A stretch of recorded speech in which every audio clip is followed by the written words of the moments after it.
सुनो देवर जी, आप तो विदेशी मैम लाकर हर जिम्मेदारी से मुक्त हो गए। माँ जी के अंतिम समय की भी मैंने ही सेवा की थी, पर अब बाबूजी का हमसे न हो पाएगा। पल पल उनका पुकारना, कभी यहाँ दर्द कभी वहाँ, आंखों की रोशनी भी नहीं है अब। आपके भैया तो सुबह निकल जाते हैं और देर शाम आते हैं। बच्चे पढ़ाई में लगे रहते हैं। मैं अकेले कैसे संभालती हूँ, सब मुझे ही पता है। हाँ भाभी, मुझे पता है आपने सब कितने अच्छे से संभाला है। मैं बात करता हूँ आपकी देवरानी से। नहीं नहीं देवर जी, अब बात बात का समय नहीं है। आप जल्द से जल्द बाबूजी को अपने बंगले में ले जाइए। आप लोगों की भी कुछ जिम्मेदारी है या नहीं? अच्छा भाभी जी, आप बाबूजी का जरूरी सामान बांध कर तैयार रखिए। मैं घर पर सेटिंग कर कल ही ले जाऊंगा। ये कहाँ ले आया है मुझे? बेटे, मरता मर जाऊंगा, पर याद रखना तेरी मैम से हाथ न लगवाऊंगा। आंखों से लाचार भले ही हो गया हूँ, पर मुझे अभी भी सब दिखता है, सब समझ जाता हूँ। अरे बाबूजी, आप चिंता बिल्कुल ना करें। आपकी देखभाल के लिए मैंने जो महिला रखी है वो बोल नहीं सकती है, पर हर काम में दक्ष है। बहुत अच्छे अस्पताल में नौकरी करती थी, परंतु कुछ विवशताओं के कारण उन्होंने अपना परिवार खो दिया और आवाज भी। अब ऐसे ही सेवा देकर अपना जीवन यापन कर रही है। आपकी छोटी बहू कुछ दिनों के लिए ऑफिस के काम से दूसरे शहर गई है। उसके वापस आने तक तो आपका आंखों का इलाज भी हो जाएगा, और अगर आप वापस भैया भाभी के पास जाना चाहोगे तो वो भी हो जाएगा। तो ठीक है, कब है मेरा ऑपरेशन? बाबूजी, कल ही डॉक्टर से बात कर कर आपको बताता हूँ। ठीक है बेटा।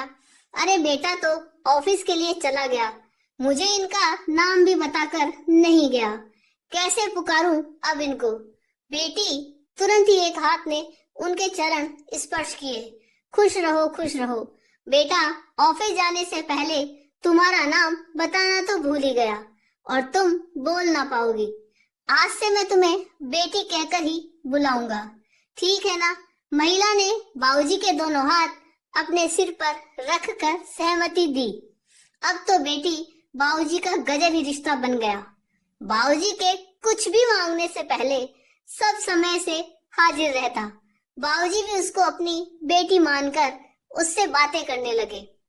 हफ्ते भर बाद आंखों का ऑपरेशन भी हो गया। बाबूजी पट्टी खुलने पर सबसे पहले अपनी बेटी को ही देखना चाहते थे।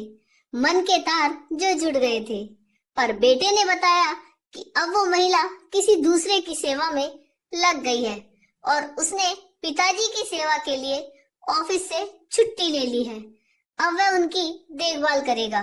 बाबूजी निराश हो गए और जिद की कि भले 5 मिनट के लिए ही सही, पर मेरी बेटी को ले आओ। बेटे ने बहुत समझाया, पर वे ना माने। बेटा बोला, ठीक है, लेकर आता हूँ। वह चिंतित हो चला जाता है। डॉक्टर साहब बोले, आप बाबूजी के साथ रुकिए, मैं एक राउंड लगाकर बाकी मरीजों को देख कर आता हूँ। इतने में बाबूजी ने पानी मांगते हैं और साथ रह गई नर्स उनको पानी का गिलास पकड़ाती है। कुछ देर बाद बेटा महिला को लेकर आता है। डॉक्टर साहब भी जाते हैं। पट्टी खोली जाती है। बेटा महिला को सामने करता है। बाबूजी उसका हाथ अपने हाथ में लेकर बहुत प्यार से कहते हैं कि बेटी, तुम बहुत प्यारी हो, पर तुम वो नहीं हो। बेटा हक्का बक्का रह जाता है। बाबूजी पास खड़ी नर्स को पास बुलाते हैं और उसके दोनों हाथ अपनी आंखों पर रखकर कहते हैं, वे मेरी आंखों की रोशनी ही नहीं, मेरे नजरिए को भी ठीक करने के लिए तुम्हारा शुक्रगुजार है। सब कुछ भूल सकता हूँ, पर तेरा ममता भरा स्पर्श नहीं। बाबूजी ने बेटे और विदेशी बहू को गले से लगा लिया।